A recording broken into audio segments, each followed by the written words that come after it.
Eu vou trazer para vocês aqui números do mercado condominial, de todo tipo.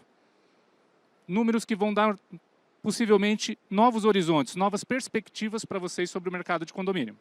Atualmente, o Brasil possui 210 milhões de habitantes, dados do IBGE, ok? Todos os dados que forem apresentados aqui são dados pesquisados, não são intuição, são dados realmente pesquisados que trazem fatos. Então, temos 210 milhões de habitantes. Desses 210 milhões de habitantes, nós temos 71 milhões de moradias. Desses 71 milhões de moradias, 71 milhões estão na região sudeste, exatamente aqui onde nós estamos. 18,5 milhões na região nordeste, 10,7 milhões na região sul, 5,5 na centro-oeste e 5,3 milhões na região norte. É assim que está distribuído as moradias dentro do Brasil. Isso significa que para cada moradia nós temos, em média, 3 habitantes. Quando vocês quiserem, por exemplo, num condomínio saber quantos moradores tem lá, multiplica por 3. Vocês estão dentro da média, estão fazendo um cálculo dentro da média estatística do Brasil. Em 2018, nós tínhamos 9,8 milhões de apartamentos. São 13,8%.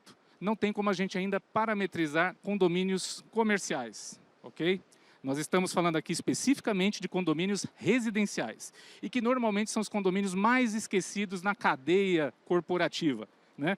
Normalmente é um mercado que fica um pouco mais às margens e a gente vai falar e trazer esses dados em cima dos residenciais.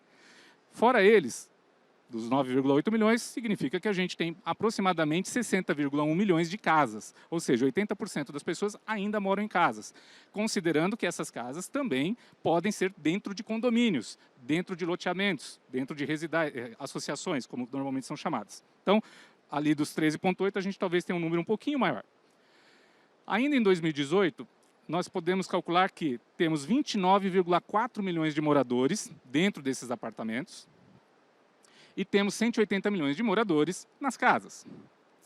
Quem mora nos condomínios, né? Qual é o perfil desses proprietários nos condomínios? As classes sociais predominantes dentro dos condomínios são classe A, B e C.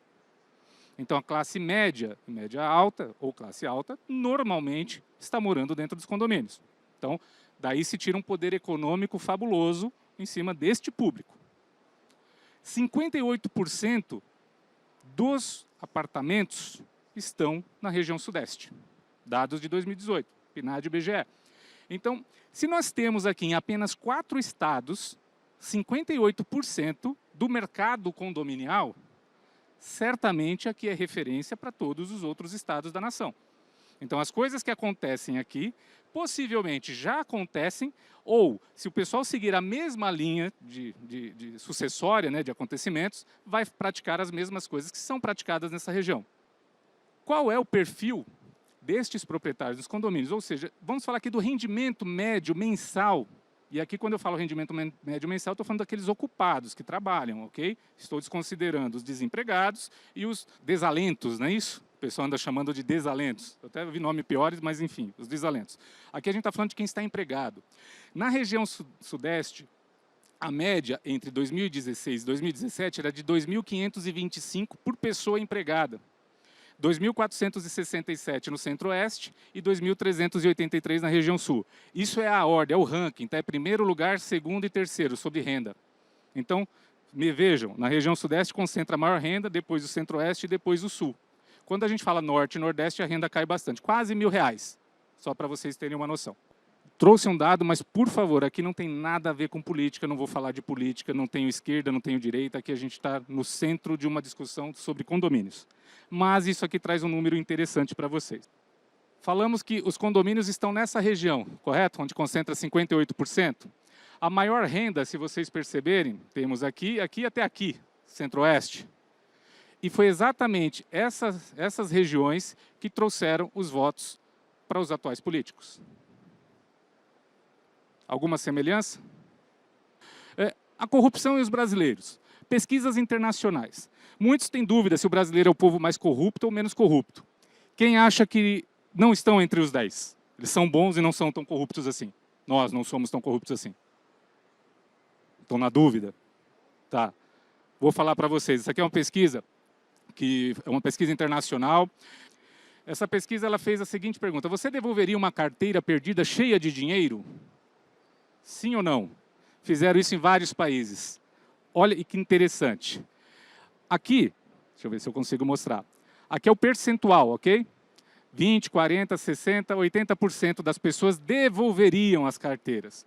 Onde está o Brasil? Está aqui. Nessa pesquisa mostra que nós não somos nem os mais honestos e também não somos os mais desonestos numa situação hipotética como essa. Isso é interessante. Aqui a gente tem um outro ranking, né? Aqui é o IPC, a corrupção e os brasileiros, pesquisas internacionais. Essa daqui foi feita pelo Instituto da Transparência Internacional. E ele mostra que o Brasil perdeu posições, ou melhor, ele está sendo como um dos países mais propícios, né, com a percepção de corrupção maior. Então a gente piorou aqui de 2014, ó, veio caindo, e veio caindo aqui a 2018. 2014, 15, 16, 17 e 18. Então a percepção, né, sobre o padrão do povo brasileiro, ou do Brasil de forma geral, é que ele está mais corrupto. Mas isso aqui é um índice de percepção. Talvez já fosse e passou-se a perceber mais. Talvez pela lei da transparência, os portais da transparência, talvez pela crise econômica e tudo mais. A percepção aumentou. Esse mesmo portal ele traz uma coisa interessante aqui para eu comentar para vocês. O índice de percepção de corrupção ele é importante por quê? Apesar de ter havido avanços nos últimos anos, o IPC 2018 mostra que a corrupção está longe de ser superada no Brasil. A experiência da TI no mundo aponta que, quando o enfrentamento avança, seus mecanismos adaptam-se para garantir sua sobrevida. Punir é importante, mas não é suficiente. É preciso atuar também sobre as causas da corrupção, com melhoria da prevenção e detecção, difusão de uma cultura de integridade, fortalecimento da sociedade civil e etc. Com novos integrantes no Congresso Nacional 2019, é um ano que oferece oportunidade única para a tramitação de novas medidas e tal. Percebem que não dá para combater a corrupção de uma maneira efetiva, ela se transforma. Percebe isso aqui, qual é o apontamento? Ela é algo que você faz uma coisa para resolver, ela muda a forma de executar aquela operação. Você vai para um outro lado, ela muda de novo. A gente vai não só tornar explícito como é o movimento dela, quais são os números delas e o que pode ser feito de uma maneira mais ampla para poder não só combater, mas gerar oportunidades de trabalho e de negócio sobre ela.